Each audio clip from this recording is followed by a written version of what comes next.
విడిచిపెట్టేసి అది లడ్డు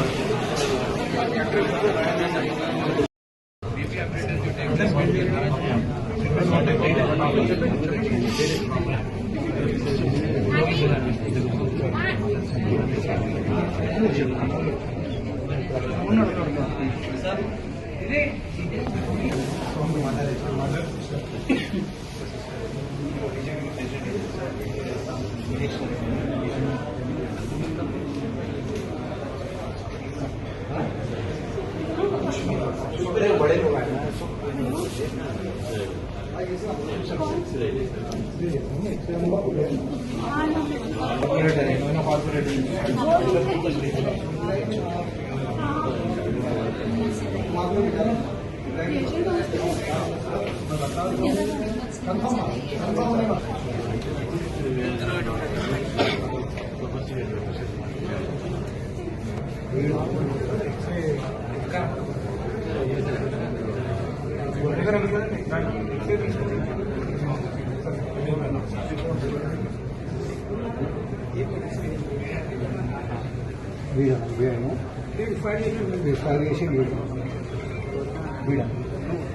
ऑलरेडी कितने की बार पब्लिक में करा सर చాలా మంది మన ఎంఐఎం కార్పొరేట్ కిషన్ బాగ్ కార్పొరేట్ మన ఎంబడి ఇబ్రాహిం నిజాం ఇబ్రాహిం బాదేపూర్ సైడ్ రాష్ట్ర జిల్లా సెక్రటరీ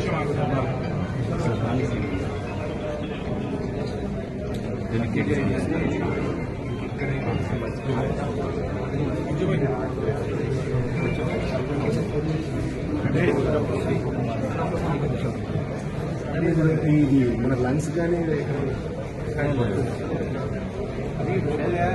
లోపల తెలియదు అదేం చేసి లెట్ కదా ఎక్సలెంట్ అయితే మనం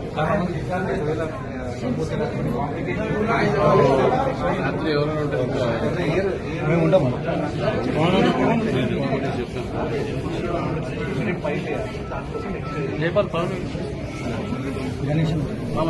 పవన్ పవన్ భాయ్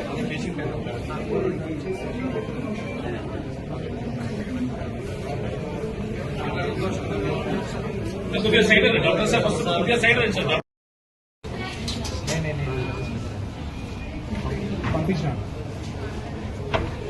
3 months బ్యాక్ వచ్చేసారు దంగా కూడా చేసాం మనం మేము భవనాల వాళ్ళందరూ ఏం పట్టించుకోవడం అనేది అప్పుడు అదే మేమేమైనా చేస్తే గట్టేసారు పోలీసులు ఫస్ట్ మాకు హెల్ప్ చేస్తారు వీళ్ళ పోలీసుల కల్చర్ కూడా ఎట్లా అయిపోయిందంటే ఏమన్నా చేయంగానే ఫస్ట్ మన వాళ్ళని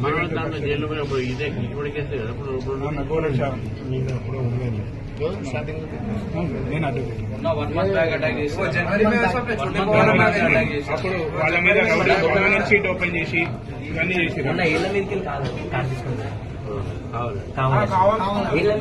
ఎమ్మెల్సీ రెహమత్ బేగ్ గారు వాడు వేరే పని ఏం లేదు మొత్తం కూడా చోరీ చేస్తాడు వాళ్ళే డైరెక్ట్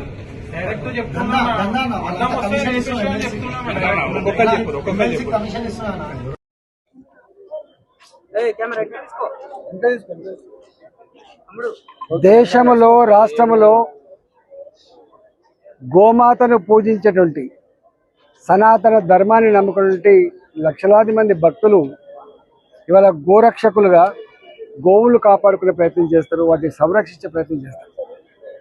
గత కొద్ది కాలంగా కాంగ్రెస్ పార్టీ అధికారంకి వచ్చిన తర్వాత గత కొద్ది కాలంగా ఈ గోవులను తరలించేటువంటి వాళ్ళకి అండగా ఉండేటువంటి వాళ్ళు గుండాలు మాఫియా కొంతమంది వాళ్ళు కాపాడుతూ ఉన్నారు. అనేక సార్లు ఈ గుండాలు ఈ గోవులను తరలించేటువంటి వాళ్ళకి అండగా ఉండేటువంటి వాళ్ళు మరీ ముఖ్యంగా ఎంఐఎం సంబంధించిన వాళ్ళు అనేక సార్లు ఘర్షణ జరిగినాయి. కార్లతో గుద్దిండ్రు, కార్లను కాళ్ళ మీద ఎక్కించుకుంటూ పోయిండ్రు. ఆపుతున్న క్రమంలో అనేక రకాల హింస జరిగింది.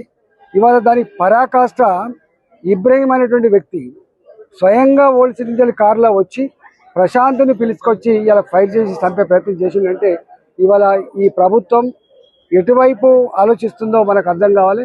ఈ ప్రభుత్వం సంపూర్ణ బాధ్యత తీసుకోవాల్సి వస్తుందని చెప్పి హెచ్చరిస్తా ఉన్నాం.